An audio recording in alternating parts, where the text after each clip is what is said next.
Atención Guatemala.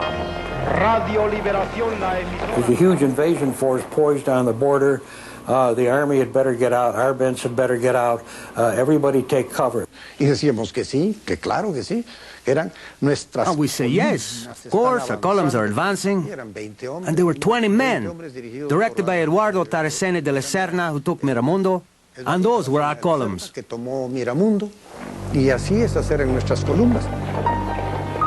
The CIA's rebel army numbers less than 200. They are poorly armed, they lack transport. A shadow army. Just another weapon in the propaganda war. Propaganda takes the place of armed combat, takes the place of bloodletting. You don't need to do it. If your enemy will surrender, if he's rendered incapable of independent action, then that's what you want. Journalists arrive on the Honduran border. They are refused entry into Guatemala. A public relations firm, hired by United Fruit, hands out daily news bulletins, body counts from the front. I knew they were all lies. Evelyn Irons is reporting for the London Evening Standard. She finds the entire setup suspect. You just have to knock 3 times and ask for Charlie, you know.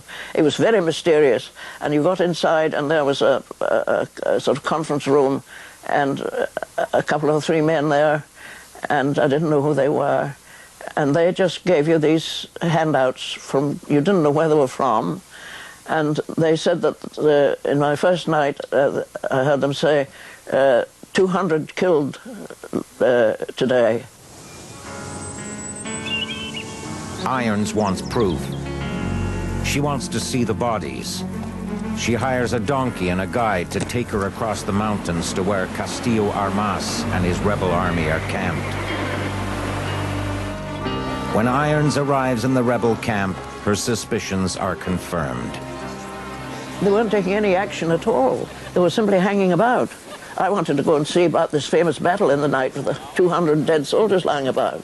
But I got to look around, and I could only find 7 corpses scattered all over by the road and all the rest of it. And none of these peasants knew which side they were on.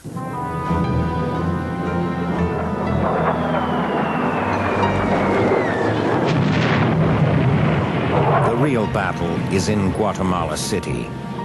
In the capital, the CIA wages a psychological war against Arbenz. American planes flown by CIA pilots strafe the city.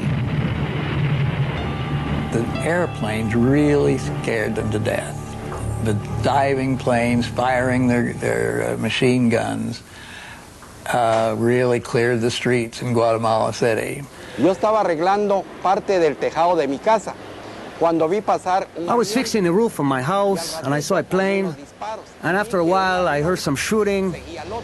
I didn't know exactly what it was, but the reality is, after a while, it was known that it was the first liberation plane.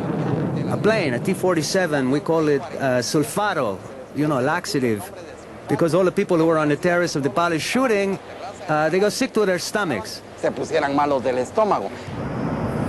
And it was a sort of a terror that these people had never experienced before. For Arbenz, the planes signify something much more disastrous. He sees them as the prelude to an American invasion. This was an incredible game of chicken, in a way.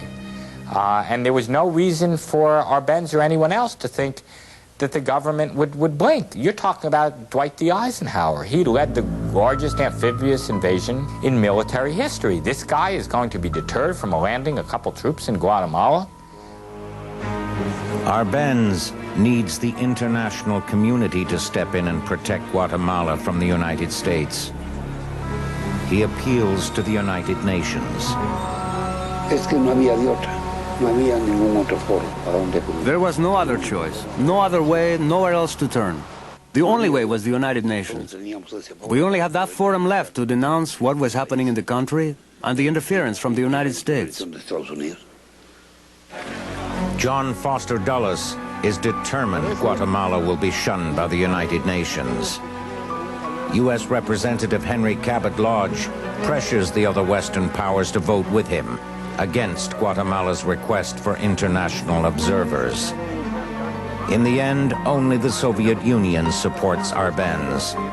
Lodge uses the occasion to issue a stern warning to Moscow. The Soviet Union has got designs on the American hemisphere. Stay out of this hemisphere, and don't try to start your plans and your conspiracies over here. It's a very sad thing that when a government appeals for help, and the international body that is supposed to provide succor turns a deaf ear.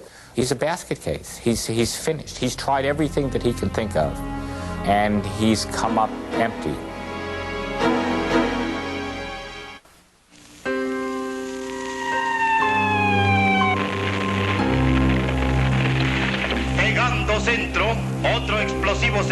In Guatemala, La Voz de la Liberación aims its propaganda at the Guatemalan military, Arbenz's last hope for survival.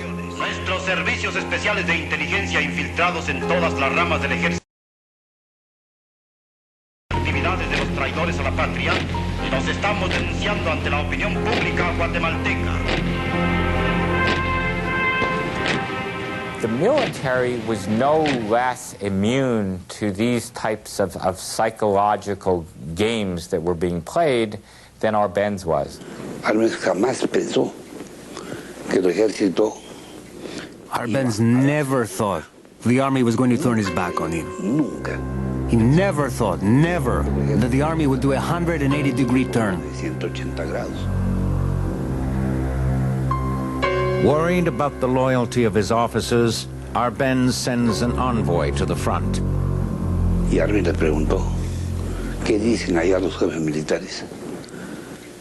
Arbenz asked him, "What do the military leaders say?" He said to him, "Excuse me, Mr. President, but I'm going to report to you the exact words of the military leaders. They said, 'You can go to hell.'" I think the fact that losing the army support is what undoubtedly was the last straw. That really brought him down. Arbenz remains closeted in his office all day. He is paralyzed by despair. The man whom the CIA had once described as brilliant, cultured, is a wreck. He himself was weaker than people suspected. In fact, there was some suspicions that all this pressure was aggravating a kind of alcoholism which he had had bouts with before. Arbenz's most trusted officer, a former student from the military academy, Colonel Diaz, meets with Ambassador Purifoy to see what can be done. William Krieg hears the colonel's question. What can you do to call off Castillo Armas? And the ambassador said, "I think that Arbenz would have to resign. I think he would have to go." Diaz offers himself as a replacement for Arbenz. Purifoy agrees, and Diaz leaves to break the news to Arbenz. Purifoy was most duplicitous with Diaz because he was not going to have Diaz take power. He was simply using Diaz as a first weapon to get rid of Arbenz. Arbenz agrees to resign only if he can publicly hand over power to Diaz, and if Diaz promises to continue with his reforms.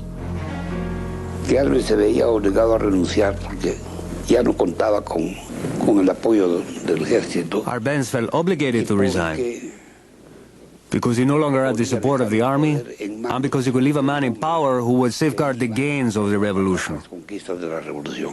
We never were able to get inside Arbenz's mind, but what difference did it make, really? He left, and his motivations really between him and God and his wife. June 27th, 9 p.m., Arbenz resigns, unbowed. En nombre de que hacen esas barbaridades, ¿cuál es su bandera? Han tomado de pretexto al comunismo. La verdad hay que buscarla en los intereses financieros de la compañía crucera, temiendo que el ejemplo de Guatemala se propague a los hermanos países latinoamericanos.